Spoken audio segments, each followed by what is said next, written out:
Ventura is one of California's oldest cities. It was founded in 1782. And we're lucky in Ventura because our drinking water comes from all local sources: Lake Casitas, the Ventura River, and groundwater wells. And our local provider, Ventura Water, delivers water to us, to approximately 109,000 people via 380 miles of pipeline. And what do we do when we're finished with that water?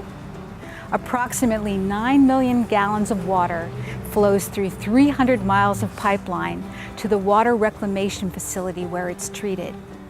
Now, I bet you didn't know that in Ventura, some of our pipeline infrastructure is over 100 years old.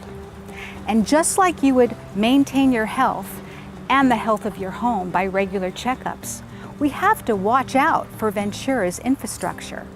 So today on the show, we're going to be meeting with some of the folks at Ventura Water to find out about the wastewater and water systems. I'm here with Ventura Water's Susan Rundgren.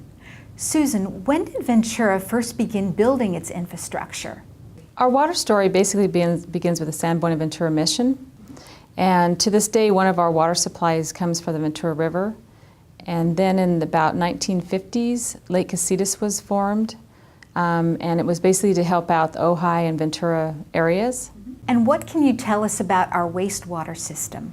The wastewater system began in about the 1880s when basically Ventura Avenue and the downtown area was developed around the mission. And we had our first treatment plant near where the fairgrounds is today. It seems that infrastructure is a growing concern across the nation. What can you tell us about Ventura's capital improvement projects? Our capital projects are basically where you need to replace pipelines, wells, maybe build new reservoirs for supply depending on what's happening with development. And our existing infrastructure is quite old, so we need to have a replacement program for a lot of our infrastructure. We just recently updated we have a new water and wastewater master plan. We do one every 10 to 15 years. And so we're basically relooking at all our infrastructure, making sure that we put in our capital improvement program, which is completed every 6 years on a 2-year budget. Where can residents find out more about Ventura's infrastructure? As far as the capital improvement program, our engineering division out of Public Works, on their website they have information on the CIP plan itself, and then as projects are going into construction, they have an update on their website. I'm here with Joe McDermott, Principal Civil Engineer. Joe, what are some of the capital projects for 2012? Some other water line replacements such as this.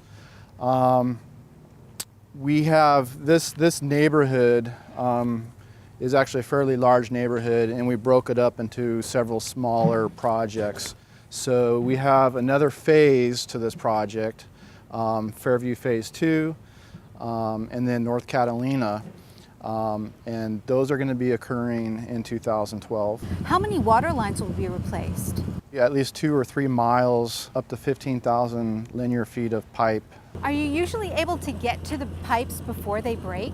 Pretty much. We have a pretty good handle on how long these pipes last. This is an older city compared to a lot of cities.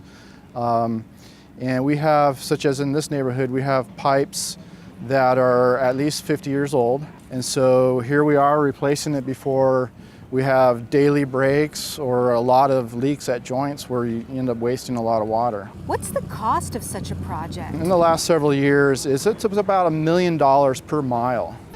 I'm here with Shana Epstein, General Manager of Ventura Water. Shana, why is it so important that every homeowner and resident know about their infrastructure?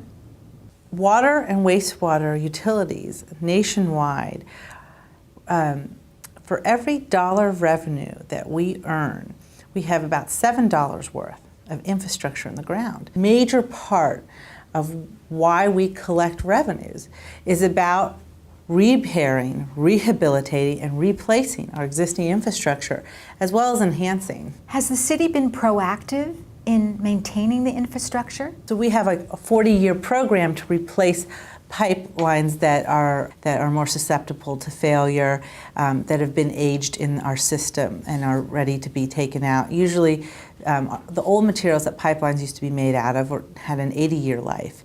Now we're putting in materials that have 100-year life. So we try to be proactive with, as new technologies come, that we put things that prolong the life of our infrastructure.